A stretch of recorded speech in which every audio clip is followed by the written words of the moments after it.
How to enrich your communication skills. There is a roster of skills that need to be learned and enhanced to have a better social and professional life. Communication skills top this list of essential skills. The quality of our communication impacts our relationship with others. In sales, for example, it is how good your words are and the way you speak that convinces the customer to pull out his hard-earned money to buy your merchandise. It is what makes your team members listen and respect you, and pushes them to meet their deadline on time. Mastering communication skills is your golden key to success, opening many closed gates that you weren't able to unlock before. Do you feel I am exaggerating calling this skill the golden key or the magical wand? Well, let me ask you, have you ever met a salesperson who made you feel hypnotized, making you wonder how much you will regret not buying his product? A good salesman knows the power of words and the importance of how he communicates them. Also, great leaders know how to motivate their teams to accomplish their targets. Part of their charisma lies in their way of dealing with others and their ability to use words that make others follow and do what they want. First, let me tell you how acquiring this skill will have its perks on you. At work, digesting this skill will allow you to better present and convince your manager with your ideas and opinions. Dealing appropriately with your peers, not to mention your ability to step into difficult situations and fix them without getting scared away, things that will make you stand out in your team. In everyday life also, you may face cases of misunderstanding. Hence, knowing how to express yourself well and delivering a clear message will make your life easier and more enjoyable. So, if you are intrigued to learn this magic formula that will turn your life into a better version, keep watching to get the most of these beneficial tips. Listen attentively. They say, speak to know you.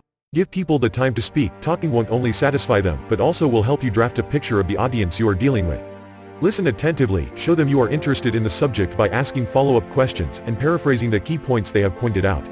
Avoid interrupting them while talking nor giving them any verbal or nonverbal cues that you are disinterested in them. Prepare well. Though it is sort of a given, it is worth mentioning that preparation is vital. You need to prepare what you want to say and how you will say it. Have notes handy so you won't miss any point you want to tackle. Reiterate the key takeaway message at the beginning and end of your conversation.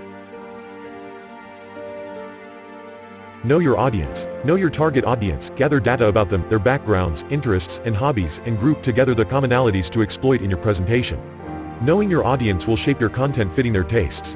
Imagine making a presentation about a soccer game to a group of girls who know nothing about it. Surely they will get disappointed and bored. Always while preparing your content, ask yourself questions they might think of. Put yourself in their shoes, and concentrate on what is in it for them. Focusing on their benefit is the key to the success of your presentation. Even when the topic is beyond your control, try to tailor it in a way that appeals to them. Make the audience part of your presentation. Here, we are going to tackle how to make the audience interested from the beginning to the end of your presentation. First, use storytelling. Stories are the most effective way to hook the audience, especially if used at the beginning. Avoid boring the audience with facts and numbers that will help them tune out. Be brief, don't go to unnecessary details, and make your description tangible where people can see, hear, taste, smell, and feel what you are saying. Start with a question. Starting with a question grabs the audience's attention, especially when it is a hypothetical question or something they can relate to.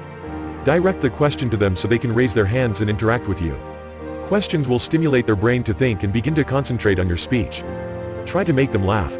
Laughing will diminish the intensity of the situation and will build a subconscious rapport between you. By practice, you will be able to sense when you should stress on a certain point and when to move on to keep them interested in your speech. Public speaking. Last but not least, you need to learn how to speak in public. It will come with practice and by following the upcoming tips. Body language. Communication is not only about the words you say, but it also relies on your nonverbal cues of body language and facial expression. Sometimes you can deliver exactly what you want to say through nonverbal messages. Put your words in sync with your body and facial expression. Don't threaten someone while smiling, he won't take you seriously. Keep your palms open, with a straight stance. Refrain from hand in pockets or crossed arms that show disinterest or that you are not open for communication. Cut off needless fillers. Fillers like and are great turn-offs when being used constantly and will tune the audience out. Use instead words like well, frankly, or any connecting words, but shuffle between them. Don't stick to only one word. Short pauses can also be a good substitution.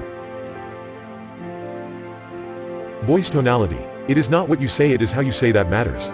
Learn how to change your pitch, intonation, volume, and tempo according to what you want to deliver to people. Use an appropriate tone, not a very loud nor a very soft. Make your tonality fluctuate. Avoid monotone conversation. Speaking slowly but not too slowly. Rapid tonality displays a lack of confidence. Harness positive attitude. Use positive and constructive messaging instead of a negative one. Keep a smile on your face. Never criticize or judge people. Don't lash out at others nor be aggressive. Regular complaints and objections are a huge repellent. In the end, knowing how you communicate is a skill that isn't taught in schools, yet many people have learned it from observing great leaders and many influential figures.